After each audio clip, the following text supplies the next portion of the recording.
Hello and welcome. I am Scrapperlock, and this is City of Heroes. We're with our level 29 character, Liberty Lass, who's 133,000 XP from getting to a level 30 and our next superpower. And she has 7 million influence.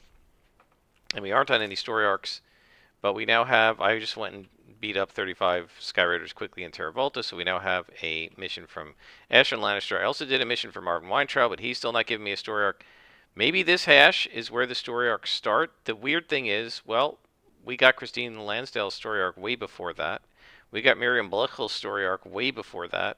So I don't know why these guys are making me wait. So maybe I'm hurting myself by switching amongst the contacts. I don't know, but we're working on Ashwood Lannister, so let's go ahead and do that. And the first thing we have to do is go to Independence Port.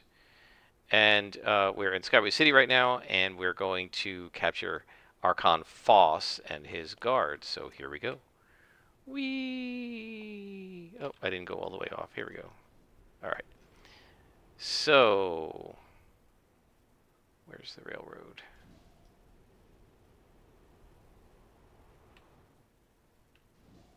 There's train station. Train station's right there. Okay. So as we go, guys, I made this sort of offhanded comment that in my supergroup they were talking about needing 8 billion influence for a build, and somebody said you don't need 8 billion, you can probably do it for under a bill. I know for sure it was more than that. It was more than a billion, and I'm almost certain it was 8 billion. And I actually went back to look because I know I made a recording, and I was in Skyway City actually. That's not why I ended up here. I was doing a mission here, but I was in Skyway City, and um, I can almost tell you exactly where in the city I was, like super jumping or flying over the middle section of the city, like center part of the city, and of that zone. And I was talking about how many billions they said that they needed. So this was Nina, the leader of the Daybreak Initiative, who was known as being really good at making up builds. And I don't know the numbers, guys. Somebody can look them up or post them if you know the numbers, but there are caps, maximum defense and resistance values based on archetype. So for instance, the tankers, their maximum, they have the highest, the maximum resistance and I think defense they can get to is 95% with all, no matter what buffs you have, you can't go above that. I think brutes, it's like 90, scrappers, it's like 85. And I think for most everybody else, it's like 75%. Don't quote me on that. But whatever that max is, Nina was able to figure out whatever sets you needed on any archetype, any power set, to get you to the both defense and resistance cap with something like a blaster or a mastermind or a controller, and still be doing all the damage you're supposed to be doing, all the controlling and so on, the healing buffing you're supposed to do, having all the good pets, etc. And so this is the kind of playstyle she was good at, and this is how the builds that she came up with were designed to work. And then she had, other kinds of builds for doing the incarnate trials, right? And doing the max level, top tier incarnate trials. Now, I've never played the incarnate trials, so I don't know anything about it. I do know that she said, and I feel like I filmed this, but I don't know if I posted it because it may have been after. I may have filmed it before, but not posted it until after the Homecoming said you couldn't post gameplay videos anymore. And so I have like 20 videos just sitting on my hard drive, and it may have been one of those. So I can't be sure, but I mentioned this, that they talked about having to be geared to do this stuff, and that you have to do voice in order to do the incarnate trials, right? That they're so they're so intolerant of any error, in the sense that you can't make any mistakes, that if in fact you make mistakes, you're going to wipe, and so you can't stop to type anything in. You've got to be on voice chat and be listening carefully to what the team leader says so that you guys don't, otherwise you're going to wipe. So it's much harder than the stuff you're seeing me do here. And so people were going to her asking, how to do these builds, And what she would do is she would get onto Mids or Pines. These are like external programs where you could use to create builds, and it would tell you what all these numbers are going to be. And so somebody would say to her, can you get me a build that I can do the Incarnate Trials with a blaster at the resistance and defense caps and so on and so forth? And she would come up with a build. The problem is that a lot of players wanted to do this, not just people in my supergroup. And so whatever enhancements she was telling people they should get, well, that's the enhancements everybody wanted. Those are the recipes everybody wanted. So they were expensive because of the demand. And the salvage item, particularly the orange salvage, that were responsible, that were necessary to build those items, well, everybody wanted those too, and those were super expensive, right? I knew there was another guy over here somewhere. Here we go. And so I can't speak for the details because, I read her post and I just kind of shook my head at it, and then I did a recording and I mentioned it, and this is why I remember, because I've rewatched the recording, but I can't remember which video it was, guys. I'm sorry. If I find it someday, I will point you to it. But what she said is, if you want to be serious about doing this, you're going to need you're going to need a character that's a farming character. That will not be your main character. It's going to be your farmer. And you're going to have to work to set that up.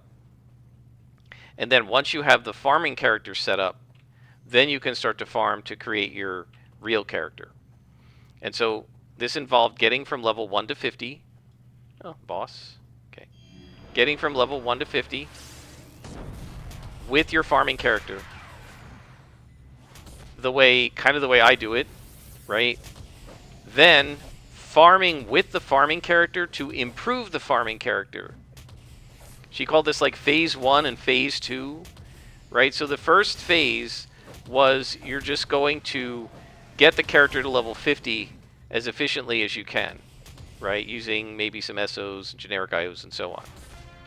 Then you're going to farm with that character to get it some sets and stuff. Then that's going to cost it's like the beginning part was going to cost like 100 million. Okay, now she's saying this at a point where I think I had maybe earned 70 million over my entire character's life, and it was a veteran doing veteran levels, I think, at that point maybe. So you're going to need like 100 to 150 million just to create the farming character. Then you're going to need to farm with that character to get influence to improve the farming character to make it a better farming character. So the whole idea of this character was to farm as quickly as possible, right?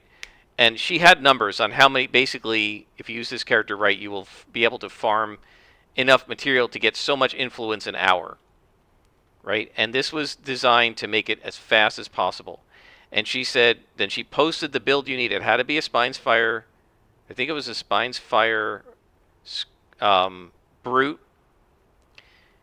built a certain way with certain enhancements, right? She posted the build. This is the build you need. It will cost 100 billion to get your first, like your phase 1 farming build. Then it's going to take 500 million to get all the right enhancements at the right levels and everything that you need to do to make your character an actually viable farming build. Right? Now you have a farming character.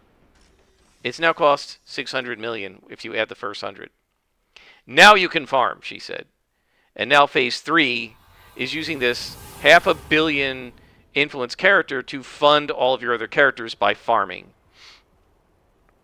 And then she said you're going to need roughly 8 billion for this because the specific enhancement sets that she was telling people to get to make you get to the resistance and defense caps for a blaster or a mastermind or whatever, those things were incredibly expensive at the time and very rare, and you were going to have to spend a lot of influence to ensure that you got it at auction over everybody else. So what she was trying to do was show you how to guarantee that you were going to get the build you wanted, and the only way to do it was to pay absolute top dollar for the recipes, craft the recipes, paying absolute top dollar for the ingredients, right? And this is what you were going to have to do. And my guess is, because she was farming, right? If you go back to the previous episode where I was showing you how expensive, well, I can show you now, the ATO enhancements are, right? These things, right? So Blaster archetype sets, I don't know, Blaster's Wrath. Do they have the prices, right? They're 8.5 million, 2 million. I don't know which ones you're supposed to have here. Oh, here are the purple ones. 13 million. These are the ones she's probably talking about.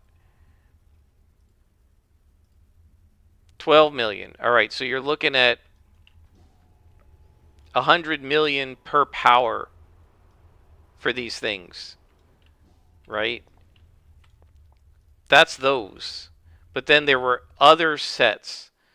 Whatever ones she was telling you to take were so expensive that, according to her at the time, it was going to cost you 6 to 8 billion influence to spec your character out properly. This is for doing incarnate trials, maxed out, being at the resistance and defense caps. Now, maybe those numbers have changed. Maybe the market has stabilized. We know that there aren't as many people playing City of Heroes Homecoming now. Maybe there are now, but there haven't been in the last couple of years as there were when Nina made this post, when there were 40, 50,000 people playing on these servers. And it was kind of at its peak. All right, so this would have been in, gosh, I don't know, late 2019, early 2020? Maybe? Not sure. Well before the pandemic hit, because by the time the pandemic hit, I was playing on Rebirth. And I think it was before I went to Rebirth that she made this post. And I just looked at that and I was like, you've got to be kidding me. Right? It was, I distinctly remember it was a $500 million just to get the farming character. To be a good farmer. And then she was like, you can now very quickly acquire 8 billion influence to get this stuff so that you can make the character you want. Right? Versus trying to earn the 8 billion influence the kind of old-fashioned way, the way I do it. It would take forever. Right? So, not that she said that, but I'm saying if you try to do it the way I do it, it would take forever. And so I think part of it is they couldn't rely on merits, right, to get the ATO sets because they weren't doing story arcs, and so you weren't getting reward merits. Right? You get some kind of architect merits for doing architect stuff, but those don't carry over to things like buying archetype enhancements. I don't think they carry over to doing things in the architect, as far as I know.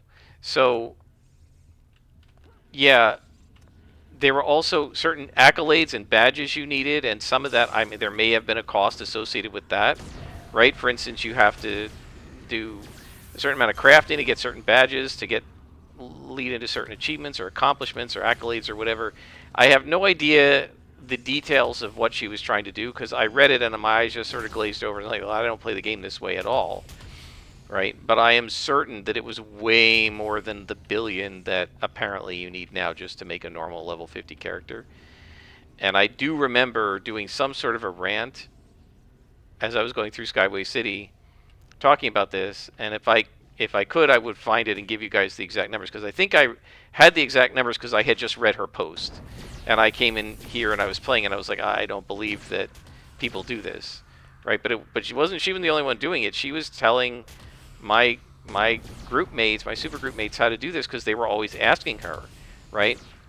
And she had been telling people individually how to do this stuff, and she finally said, okay guys, I am going to make a series of posts telling you how to do this, right? And post one was introduction, right? The theory of why we're doing this, the purpose, right? It was written almost like a science paper. Here's the purpose. Now here are the methods, right? And it was phase 1, phase 2, phase 3 with these long paragraphs of here's what you're going to do, and then you're going to do this, but you're not done yet because then you're going to do this.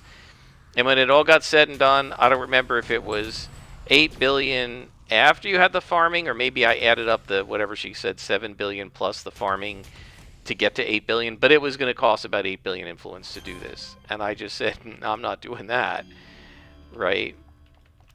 And I looked at that and said, if that's what I've got to do to join these guys on the Incarnate Trials, I guess I'm not joining them on the Incarnate Trials. But I'd already decided that, because I had already decided when they said you have to use voice that I'm not doing that. Not that I'm afraid of using voice. I talk on this show all the time, right, on this channel all the time. But the fact that the mission is so you're hanging by such a thread in the mission that if you dare type anything in text over here, you know, like this, instead of talking, that your team could wipe, that's just not the type of gameplay I'm in City of Heroes to play. I'm in City of Heroes to play challenging, but at the same time relaxing content, right? I've always found this game very relaxing and enjoyable, and I really have no desire to have it be so tense that we can't even type in chat. We have to, the way we do in a normal, you know, a regular task force or trial. I mean, I've been in all the task force. I played the respec, you know, back when the only way you could respec was to do the Terra Volta mission, which is reactor. The villain's trying to cause a reactor leak. I always loved that one, the concept of that one, because it was one of the first scenarios we ever played in Champions, where my best friend was running um, our one of our longest running and best groups, the Crusaders, through their very first scenario, the team origin scenario against, what were they called, the Devastators? I think they were called the Devastators. That was them trying to cause a reactor meltdown. And I think he did it because it wasn't that many years after 3 Mile Island happened, and 3 Mile Island isn't far from where I grew up. And so that was kind of on our minds, I guess, a little bit. And so he did that for the first adventure. Anyway, you'd go into Terra Volta, you'd be exposed to radiation accident, and that was the excuse for why your character would change, right? Because you got hit with radiation. And in the comics, instead of dying from it, you get new superpowers and stuff, right? You have a quote-unquote radiation accident. This was known in Champions as the radiation accident, which allowed you to regen your character. Right, and so originally you couldn't respec characters at all. And then they said, okay, we'll allow you to respec. This is before City of Villains came out. We'll allow you to respec issue 2 or 3 or something. They said, we'll allow you to respec, but you got to go on this like really hard trial. And so I remember the first time we tried to do that, we lost. But then finally, the second time we did it, and we were successful. And guys, I didn't need to respec. I wanted to do the trial to complete it, but I didn't need to respec really, except my character, I had put a second slot in combat jump. When they didn't tell us the percentages and I didn't know them, and it just said that combat jump in the info, it said combat jump. Let's see if they say it for hover. Where's hover? Here. Info. So it says, for hovering and aero combat, this power is much slower than fly, but provides some defense against all attacks, offers good air control, blah, blah, blah. It provides some defense against all attacks.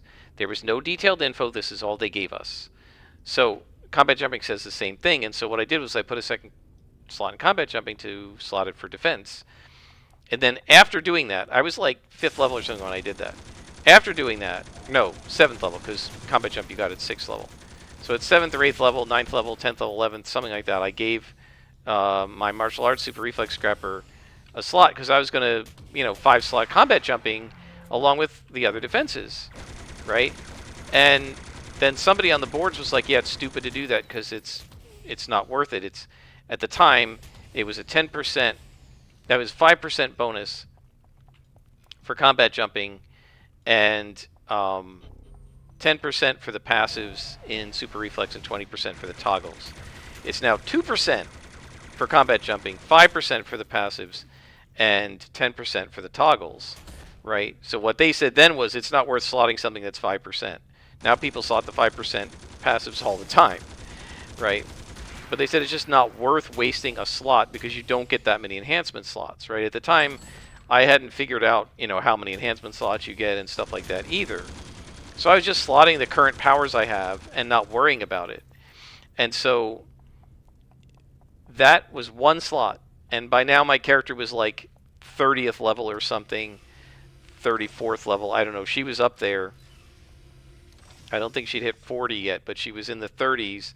And that one slot was bothering the heck out of me because I could have used it somewhere else for a much better purpose, right? And so I was really annoyed at myself for that slot, and I wanted to respec it. So I tried the respec trial like 3 times before we finally got it, all just to correct one slot.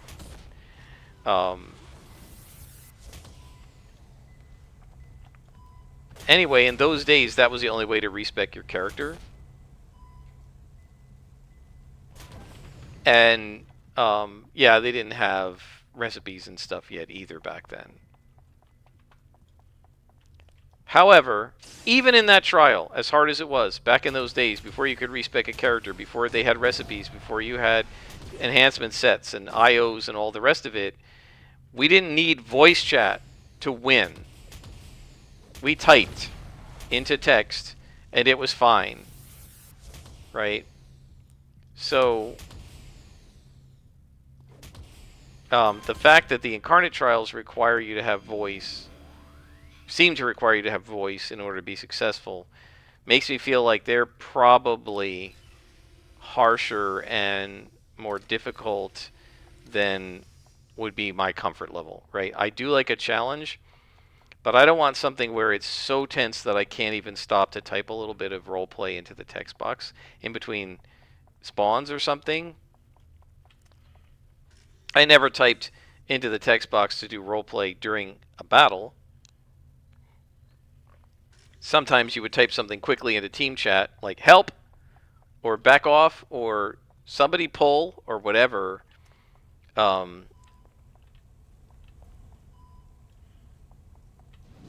But yeah, I don't want to give the impression that I was like constantly typing into the text boxes. I wasn't.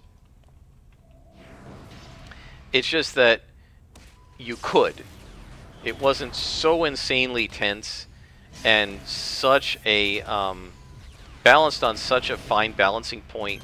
You know, you weren't walking such a tightrope that if you dared to stop and type for 2 or 3, few words in, for 15 seconds, the whole team was going to wipe, the way it seems in the Incarnate trials. And I don't know if it is, right? That's just the way my super group described it, and that's why they said you had to be so specced out in addition to the voice chat because of the Incarnate trials. So if you're not planning to do the Incarnate trials, you don't need to spend 8 billion or probably $1 billion. And if you're not planning on getting your blaster to the resistance or defense cap, you don't have to worry about it. It was just a very specific type of build. Did you see that 3 misses in a row at 75%? Yikes. It's a very specific type of build for a very specific type of purpose that Nina was going for. And yeah, I mean, I have no doubt that she knew what she was doing, and everybody used to go to her to ask her for build help. And I would look at her builds and go, my gosh, these blasters have better defense than my level 50 scrapper. Right? Like, my scrapper never got to the blaster defense cap, let alone to the scrapper defense cap. Now, I didn't need it, right? But I wasn't doing Incarnate trials, and I wasn't doing +4 times 8 missions, right? That's what these guys were being spec'd to not only do +4 times 8 missions, but be able to whip through them really quickly and do, like, a mission every 10 minutes and do 6 missions an hour and get whatever rewards come with that. And it was very specific bosses you were supposed to fight because they dropped specific loot, and all of that kind of stuff, right? I don't do any of that. And so, again, they were operating in a very specific way. If you're just playing normal City of Heroes, no, I don't think you need 8 billion or probably even 1 billion influence.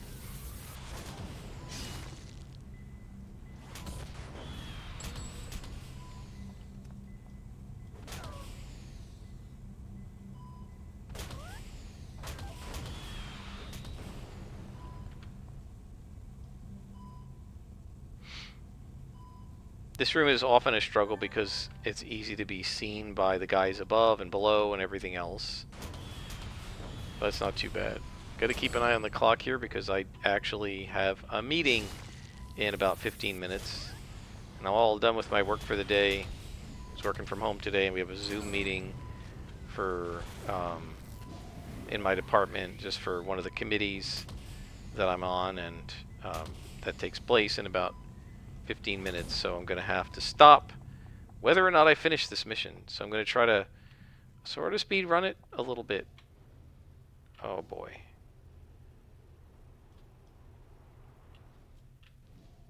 I gotta hope this isn't 5 levels because I'm probably not going to have time and I'll have to log out.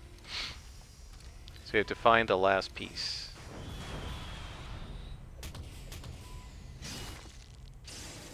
Okay, so there's nothing in here, unfortunately. This is a dead end. Fortunately, we're playing a brute. They can go through this pretty quickly.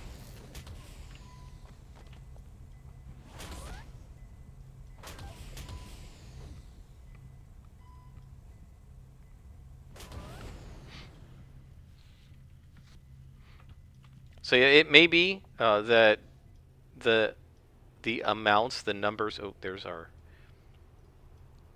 target. That the amounts and numbers and how to do it is different now than what Nina said.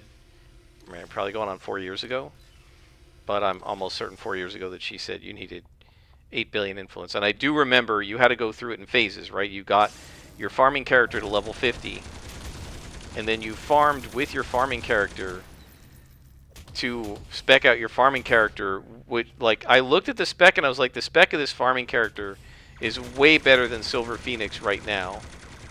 And that was just for farming, so that you could build the real character later with the money that you farmed, or the influence that you farmed. Oh, another boss. Let's take this guy out first. Because they're, I think their things debuff. One thing you gotta watch out for with these bosses is that they actually have a pretty good hit rate. They hit you pretty often. And so you definitely want to keep them stunned. They're just doing martial arts, but I think they get the same bonus to martial arts to hit that the player characters do. Martial arts, instead of having a base to hit of 75, has a base to hit of 85%.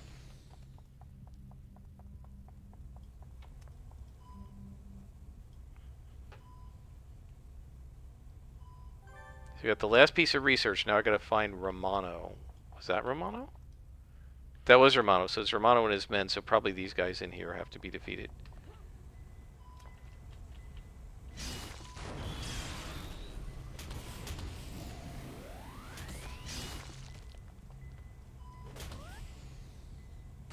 So it should go without saying, guys, if you want to do that really hardcore, high-end, you know, making farming builds and stuff, my Let's Play is not going to help you do that, because I play for story arcs and stuff. In fact, I'm going nuts here trying to find the next story arc, just because I like doing story arcs.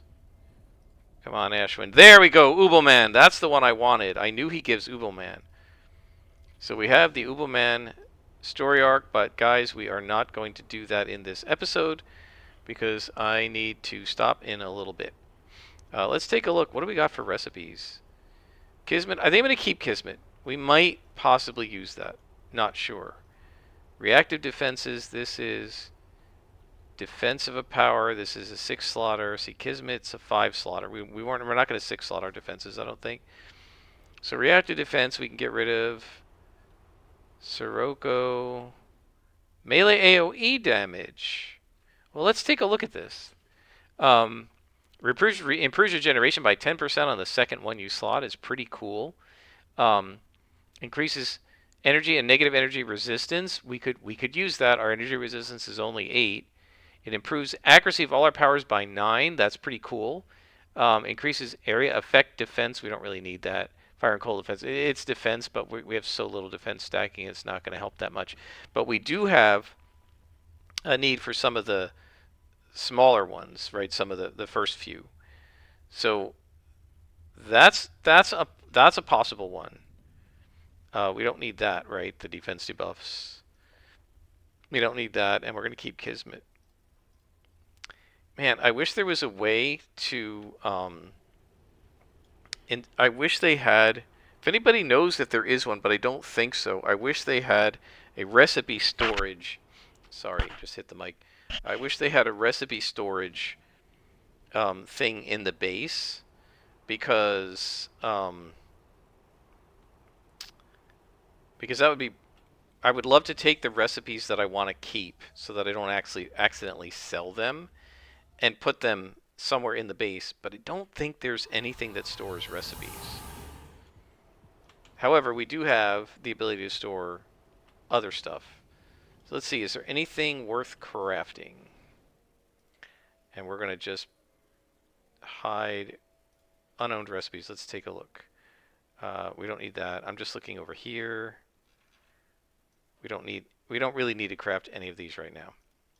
So I think we're going to stop here, guys. And until next time, I am Scrapper Lock, and this has been City of Heroes.